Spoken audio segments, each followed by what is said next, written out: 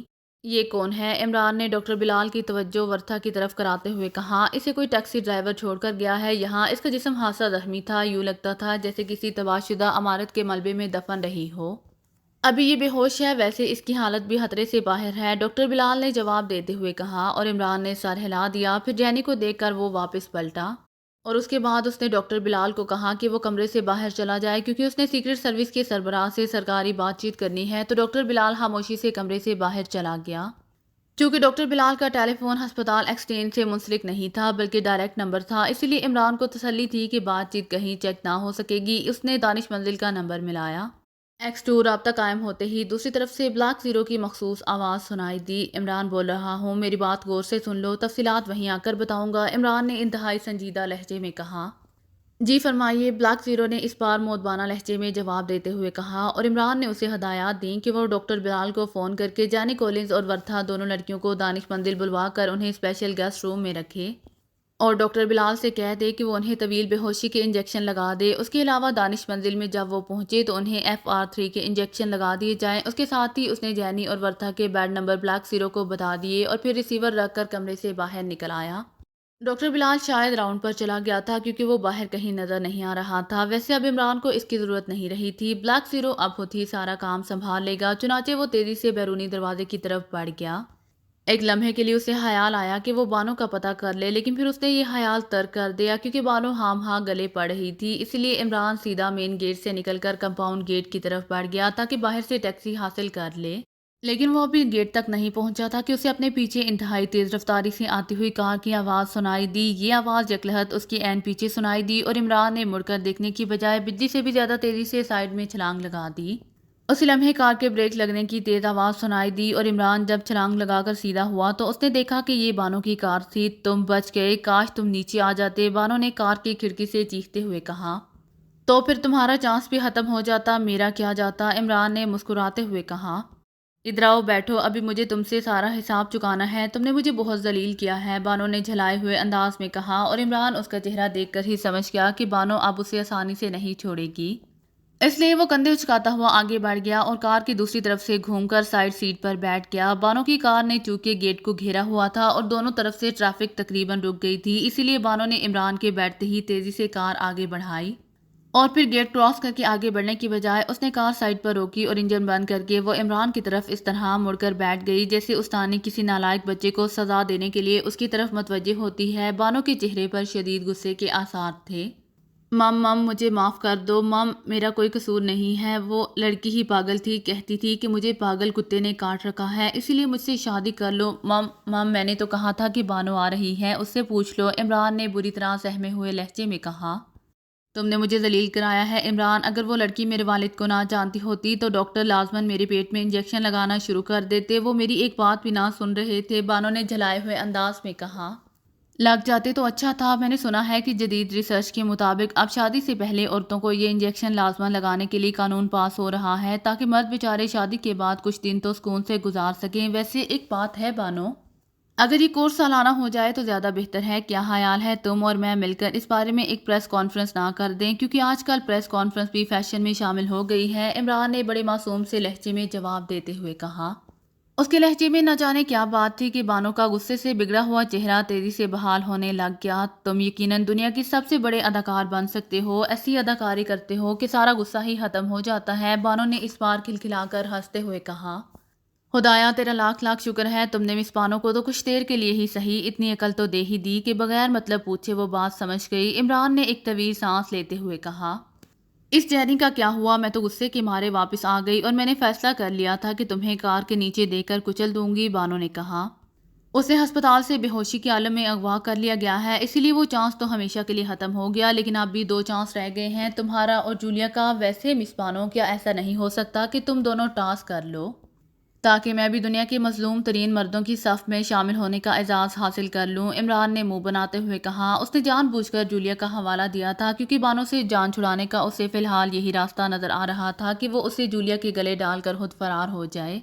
ایسا کرو کہ تم اس جولیا سے ہی شادی کر لو، بانو نے کار سٹارٹ کرتے ہوئے کہا۔ تو کر لوں، اجازت ہے؟ عمران نے مسکراتے ہوئے پوچھا۔ پہلے مجھے دکھاؤ تو صحیح، آخر یہ جولیا ہے کون؟ کوئی بوڑھی میم ہوگی، بانو نے دانت پیستے ہوئے کہا، اور عمران عورت کی نفسیات پر دل ہی دل میں ہنس پڑا۔ ارے تم نے کہاں دیکھا ہے اسے؟ عمران نے حیرت بھرے لہجے میں کہا۔ تو کیا واقعی وہ بوڑھی ہے؟ پھر آخر تمہیں کیا مصیبت پڑی ہے اس سے شادی کرنے کی؟ بانو نے جھلائے ہوئے انداز میں کہا۔